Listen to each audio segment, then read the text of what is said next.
Welcome everyone to Planetary Gig Talk. I'm Jefferson Glassie, your host, Chief Spiritual Dude of the Planetary Gig Society, whose mission is creating unity through music, but as I like to say, making connections through music. And that is what this discussion is about, connections through music. Oh boy, I am so really proud and privileged and pleased and happy and everything else that Melani GG is here. Namaste, Melani. Namaste, Jefferson. Oh, you're Thank just you so here. much for having me. This sure thing. You're like an apparition from some other time zone or something there. So this is just really so special.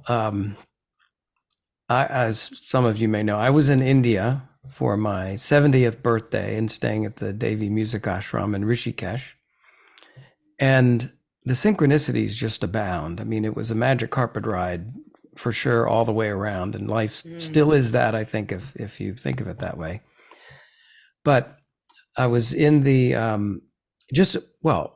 was there, and I found the place 3 years ago, so I was just there for a month. And a lot of people come through the music ashram, and how you know about it, it's sort of this little place in Rishikesh. How did you end up in Rishikesh and at the music ashram? I first came to Rishikesh maybe 7 years ago, for yoga, which is pretty typical as a reason to come to Rishikesh. And then I had known about Devi Music Ashram, but hadn't really explored it. And this time around, I was coming to Rishikesh to work at a children's home, Ramana's Garden. And I Mhm. also really wanted to study the sitar. And so I thought it would be amazing to spend my time living there while spending my days at the children's home. And I actually brought a sitar back. Woohoo! I had an amazing time studying it under Raj at Devi Music Ashram. And yeah, just it's a very special place with the kindest family who runs it. Oh, so kind. I mean, and Devi and you know, we had this crazy situation where I said, "Let's go to Greece," and they said, "Yeah." And so I ended up spending 10 days with Devi and a good friend JD, who was doing camera work in Greece. So, but I really wanted to get back there. So it's a magical place. So I remember we were sort Truly. of in the breakfast area, the dining hall, and you know, people come through and you say hello and might have a conversation about this or that. And I think I was mentioning to you or somebody somehow that I brought the book When the Drummers Were Women by Lane Redmond to contribute to the music ashram's library, and you were like, I hadn't heard that name in years, but I was well connected when I lived in the Asheville community, very close to someone who spent her last days with her and connected to the group of women who were dedicated to that book and spreading that knowledge. So it was so refreshing to hear that name and to bring her amazing research back up. oh my gosh, it's such a profound book. I mean, I think it's on my list of, you know, top two or one or three or something in terms of how much it really means for humans and society. So that was one synchronicity. Absolutely. And so maybe we could go down that rabbit hole, of course, and maybe we will. And then there was the as we oh yeah, I was reading a different book, Sand Talk by Tyson Yunkaporta, about, Yes. I think the byline is how indigenous thinking can save the world, and I was mentioning that, and had the book, and somehow that came up, and that ties in with things that you're doing, Yes, right? I currently am based in Utah and I work with local indigenous communities and trying to bridge the awareness of their music and tradition. And I was very excited that you also are interested in that.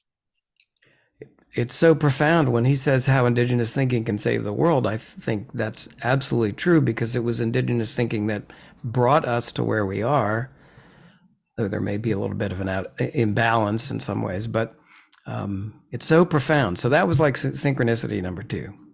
Yeah. They keep on rolling. They keep on rolling They in. were rolling. So then as you know, the kind of the days went by, I was there 3 weeks, but over the course of a month. And I found you on, looked up on Facebook or something, and saw that one of our mutual friends was Biko Casini with Rising Appalachia. I'm like, Biko?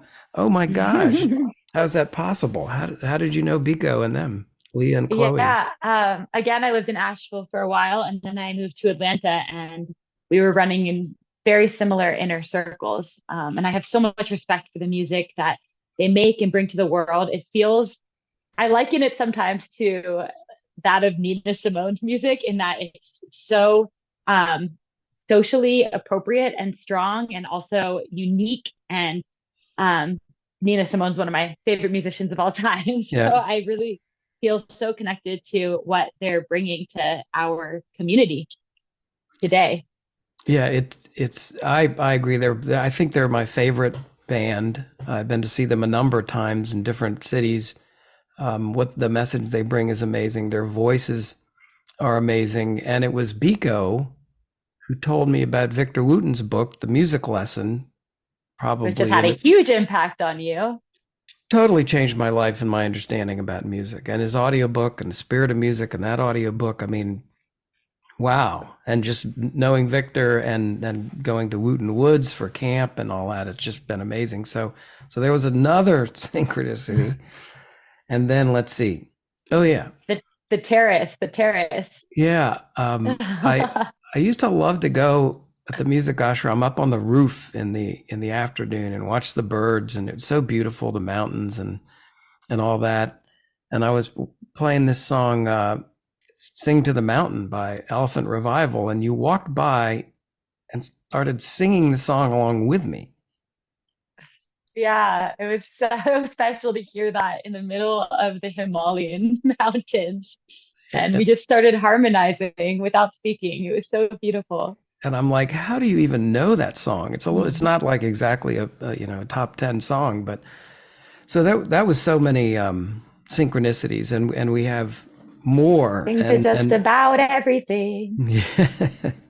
And we want to talk a little bit more about indigenous things that you're doing, and the Council of Music Shamans too. Um, Yes. but let me start off with the question I normally ask, because I'm always so curious: is how did music come into your life? I mean, were your parents musical? Is there music around? What kind of music? How did you start? What instrument did you play? What was sort of your trajectory in music? My family is not very musical. However, I popped out of the womb singing and dancing and moving. And music has been an integral part of my life since before I could speak, apparently. So singing has always been number one. I've been singing since I was very young. And as I've gotten older, I love playing and moving with different sounds, whether it's an actual instrument or sounds of nature or sounds of the way that I walk. I love playing with sound and the way that we can all harmonize with one another, which relates to our music shaman conversation. But music is life to me, and it is so important. It really is important, and just to sort of verify what you were saying. I mean, around the music ashram, you would be singing and dancing and going here and there, and I mean, everybody thought you were just such an amazing person, and you're off Oh, doing this and that and helping out at the children's place, which I never didn't get to go to, but next time. next time, absolutely. um, and it is, I don't know, that the music ashram is amazing in the sense that it's classical Indian music that we're imbibing and learning, and so you play guitar as well, I think, and Which is so rich. Classical Indian music is so rich. Yes, I do. I have fun with the guitar and the keyboard, percussion when it's needed. But my most favorite instrument is definitely my vocal cords. oh, then that's the one of the best. That's the best. And even for my birthday, my actual birthday, we went to Maharishi's Yes, ashram, and then did a concert back at the Devi Music Ashram after Raj played. And it was so special because, the tabla player, he hung out and he played, and Raj played a song, and you got up and sang a couple songs, and Annie did a couple of songs, Annie Beach of it Jam was Pack. such an honor to sing with Jefferson on his 70th birthday. That was one of the highlights of my entire 3 months in India this Oh, time. oh, In thank fact, you. I was quite emotional because it was just such a heartfelt moment. Oh well, everybody being there, and it really was special. So you've just been musical your whole life, and that's sort of your perspective on yourself. But what do you see of the power of music in other people? I don't know if you have any examples, or whether you can just say, "Oh my gosh, yes, here, this is what taught me about the power of music." What is the power of music? What have you seen of it? Absolutely. I mean, humans blow my mind with their creativity often and what we are capable of. And I've been influenced by so many people I've just passed along my path. However, I think a big part of me being a vagabond, an explorer of the inner and the outer worlds, is connecting to how humans around the world relate to music and to Mm. sound, and whether that's traditional sounds or folk, or whether that's creating something totally new, inventing a new genre, whatever it is, like how are we evolving with music, I think is so important. And that is another reason I'm really, really intrigued and fascinated and involved in Native culture now, because their connection to music is so deep and in communion with nature and with ancestors and the past and the future, and bringing healing and ceremony. And that's, Wow, that's right. Can you explain a little bit more about the native or indigenous affinity, whatever, the closeness with music? yeah, it's often quite ritualistic. It's very sacred. There's a lot of songs and music that cannot be heard by others because it is so sacred, and is said to bring them to these heightened states. And oftentimes there's always a meaning behind it, whether you're connecting to a great grandmother, or trying to bring on rain or sun, or in healing, in death. I mean, every song has this profound meaning, and I think that that is music, right? And that's oftentimes what modern music is lacking, is this deeper connection to Mm. spirit, to source. Yeah, absolutely. That makes sense. Um, and one of the things in when the drummers were women that Lane Redmond talks about was you know the ancient when the drummers were women several thousand years ago, when the drummers, when the women were the priestesses and the goddesses and all that. It was they did do ceremonies. They were not just playing the drums to hang out and play some tunes on a Friday evening. It was part of the sacredness of life. And gosh, I was just watching this thing with Paul Stamets, and he was talking about they used to put the mushrooms to preserve them in honey. And Lane talked about honey and the bees and the Mm-hmm. ceremonies, and they would play music to become sort of in a trance, go into an altered state.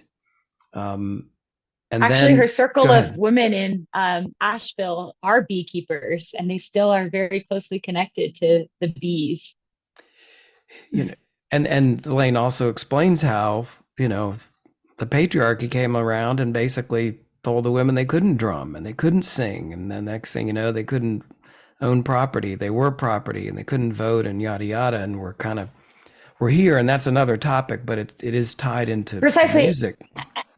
And I think that's the metaphor of the rhythm, and the women being the drummers is the metaphor of the women being the rhythm keepers of life, the heartbeat of society. And I think that that is something that has also we're far from right now. I think we're getting close to it again, but that's, I think, what that represented in the women's being drummers.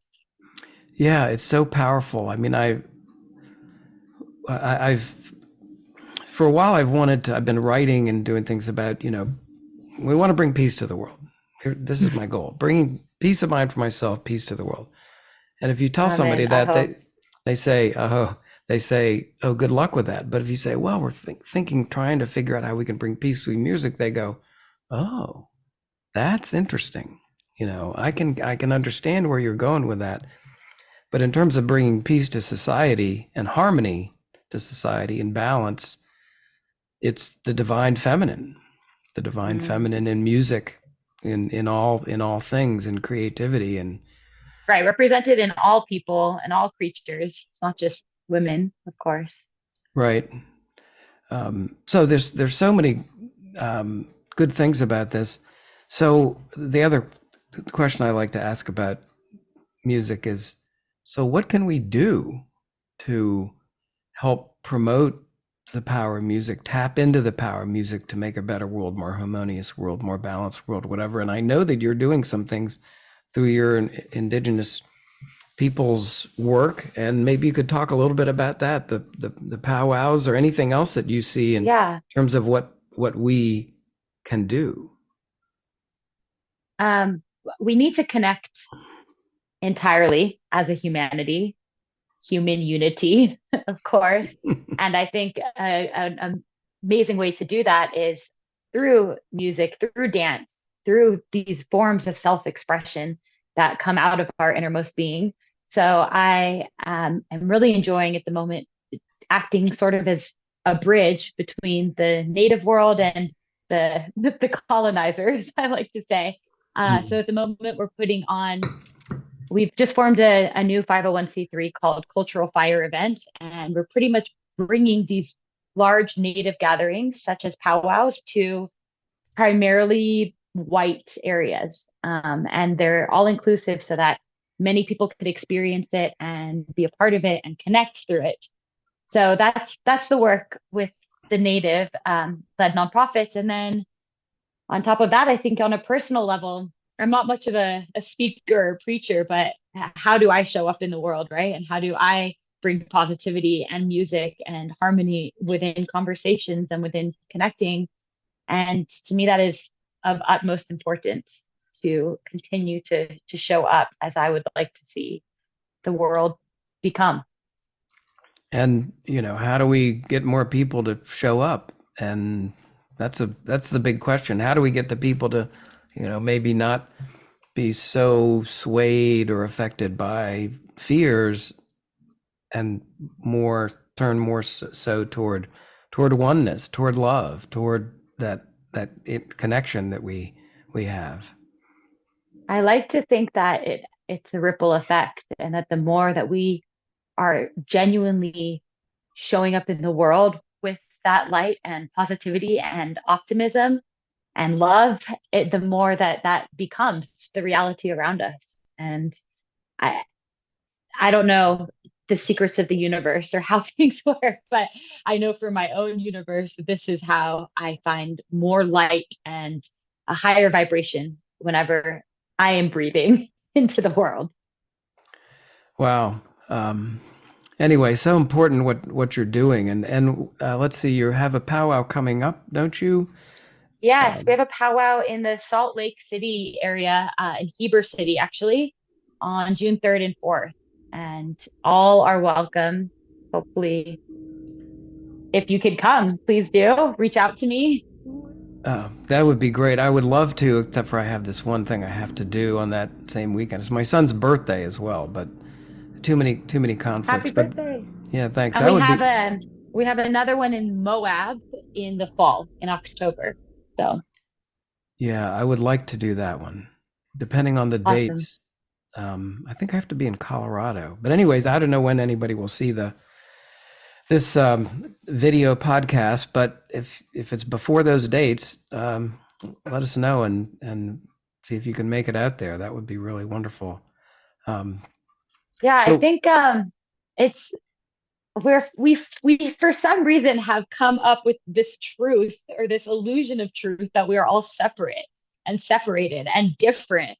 And I don't know at what point that became such a predominant factor of thought and mind. And I would love to work to eradicate that. There's no separation. Yeah, and in some of my writings, I wrote this book, Heaven is Everywhere, and I came to the conclusion, it was triggered by Jerry Jampolsky's book, Love is Letting Go of Fear. And I spent many years trying to figure this out after my own midlife crisis. What is love? What is fear? What is forgiveness? And I came up, to me, I mean, love is oneness, but fear is a perception of separation. And, Beautiful. if you go with love, if you go with oneness, if you go with us versus them, all of us versus them, or you versus me, that's a good way to go, I think. Agreed. And this is what brings me again and again to India and to Indian culture is I feel they are still far closer to this other serving mentality in that there are no others. And within there being no others, there is no self. And I think that the West is pretty drenched within self-service only. Yes, yes. Another thing that I've been thinking about India, I mean, it's typified kind of by the traffic where it's just completely insane and people are driving Chaos. every which way and honking their horns, and there's this and there's cows in the road, and there's stuff you have to walk over and trash and everything, but everybody seems to get along. It seems like it's a perpetual second by second opportunity to learn the lessons of forgiveness and patience. Somehow everything is in order. And I've witnessed less accidents in India despite the complete and utter chaos of it. I think somehow they flow in this perfect chaos and harmony. And I also learn so much every time I'm there and hope to bring it back to this culture and this mindset. I love the sort of the East-West connection. One of the reasons I ended up in Rishikesh was because I had been a meditator, TM meditator, and I knew Maharshi had his ashram there, and the Beatles went there in 1968. Yeah. And that was a huge moment when you think about it. How in the world did that happen? That maybe the most popular band on the planet ends up in little Rishikesh, which, 50 years ago was, it's grown now, but Little. probably little, but what a sacred space. So you were also really instrumental in a project that we've been working on, and I'd like to talk a little bit about that and get your perspective. But it's Jefferson, are you still in Rishikesh right now? It certainly looks like it. How'd you get back so quickly? This is the Ganga. It's a picture I took from the foot of the Divine Hotel. Jai Gangama. Oh, it's something. So I had been thinking, as is what happens, and this friend of mine, Victor Wooten, introduced the world, well, to me. I learned about him, Michael Cott. He was the inspiration for the teacher Michael in Victor's books. I met him at Wooten Woods. I interviewed him for the podcast one night there at about 1 a.m, and it was the most incredible, profound interview that I've had. It's like an hour and a half. And later I went out and visited Michael. We did a planetary music project show from Santa Fe, and Michael kind of arranged it, and I got to meet him and know him a little bit better. And I came away thinking, he is a music shaman.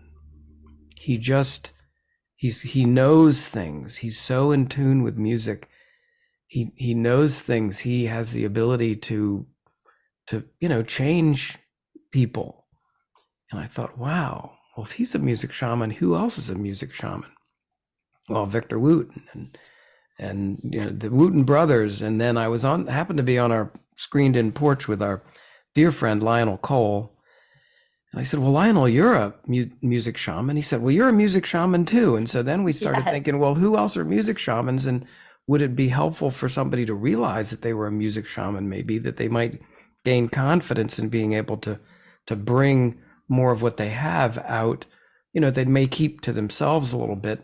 So I just decided we'll have a Council of Music Shamans meeting in Rishikesh. Mhm. So Lionel ended up not being able to make it, but we did do that the day after my birthday. We sat in the library, and the assembled Council of Music Shamans was me and Annie Beach, the amazing Annie Beach, Yeah. um, from Arizona. Boy, she's such an inspiration, Powerhouse. powerhouse. And Dr. Pramod, Mm. professor, the father of the Nidhi and Devi and Raj, Founder of the Devi Music Ashram. founder of the Devi Music Ashram, and Melani G. And it was really I didn't know what to make of it. I kind of thought, is this really silly having a Council of Music Shamans meeting? Who am I to say that I'm a music shaman and all these people are music shamans or whatever? But, we started off with the words that come before all else, which Thanksgiving. the Thanksgiving address. And I think, boy, more meetings should start with gratitude like that, shouldn't they? Oof. Oof. But we had a great conversation. I don't know if you could talk a little bit about that, and we could talk about what we kind of set up.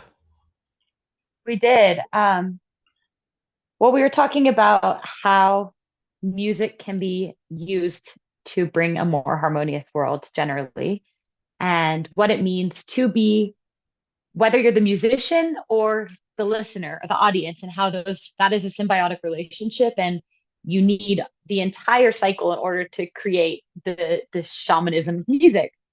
And basically that there are musicians and there are sound healers, and how can the two be fused together and merged, and how can we elevate this concept so that all people who create sound or connect to music in any way, aka every human, how can we use this to bring up the love in the world and the peace in the world? It was kind of a profound, bold thing to think that you can do, but we thought we should try. And what we ended up doing was setting up a Facebook page, which Yes, seems a little bit, I don't know, run of the mill, or I don't know what, inane or it's the something. way these days. But Social we media. we put it out there, and the idea, and anybody listening who would like to be part of the Council of Music Shamans and therefore be a music shaman, you're welcome to join. But it's meant to do a couple things. I think one is have a conversation platform for topics like the ones we're talking about today, questions and different issues, and be able to tap into expertise of these music shamans, like the women frame drummers, and people around the world, to just continue to have this discussion and bring up more vibration and intention around it, and also to help people realize that you're a music shaman, you can change the world. I mean, you It's can our do it. birthright. It's our birthright. Exactly. Oh boy. So anyway, that was real. I'm so thankful to you for joining in with that, and supporting it and being part of it, and we'll just keep on this magic carpet ride. Absolutely. And I would love to spread the message of the music shamans and who wants to be involved, and how can we all work together and continue the conversation and uplift one another. That's what it's all about. Yeah. Yeah, that's definitely what it's all about. Um, I think we could talk for hours and hours. I don't know if people want to listen for hours and hours, but one thing I did want to ask you about, just because I've been thinking about it, I don't know what the answer is exactly, is, I mean, we know that music can change our minds. You're having a day, you get into the car, you turn on the radio or whatever your sounds are, and you can be completely transformed in terms of your perspective on the world and your feeling. So we know that, and you can go to a concert and you get jazzed up and you see the music, and it's profound. But boy, when you lay down for a sound healing, or which I did it, they do at the Music Ashram, these sound healings. Kiara was the one who was doing it for us. We had some Mhm. great sessions, and the shamanic holotropic breath work, and these things where you you literally do go into an altered state just from sound. Via sound. So how do you view music vis-a-vis sound healing? There's different types of sound healing, of course. What is the difference between watching somebody play music and having those Tibetan healing bowls and the sound all around you and changing your cells at a molecular level and all that? How do you view that? The sound healing is music, right? Or I suppose all music can be serving as a healing tool. I think there are people who use heavy metal as healing. I think that it's really dependent on the person. However, there definitely are frequencies that have been proven to do something to our brain and the thoughts that we have and calming them down. For me, something I use a lot is mantra, the ancient Sanskrit words that are repeated over and over, or I'll use Hebrew or sometimes even English or Spanish. And how can words and sounds be repeated to elevate your consciousness? I think that it's a very personal thing, and I don't think it would be fair for me to say this is sound healing and this is not, because it's so subjective and dependent on what the person how they work. Yeah, but certainly very profound effects in different ways, and clearly a path to change and to becoming Path to change. more Yeah, even harmonious. if it's not to become elevated, sometimes I will use music and especially instrumental music because I'm sad and I want to feel my sadness. So I think it's just a way to like connect with our inner heart and what we're feeling, and whatever that is, music can amplify that. No pun intended. Okay, well, thank you for your presence and your wisdom and your energy and everything. I mean, you really are like an apparition there. It's kind of beautiful the way that you set this up here. You're like a divine Indian dancer or musician goddess. But we will continue and have more conversations. We'll stay in touch. We'll keep the communications going with the Council of Music Shamans. And Yes. I'm thinking about going back to India to the Devi Music Ashram next year. And if you are, 100%. Yeah, may this only be the beginning. yeah, hopefully it's the beginning. It's like the first time I met Annie Beach on a virtual Spirit of Music camp that Victor Wooten was holding. She said, well, I just turned 75 and I'm working on my 25-year plan. Yes.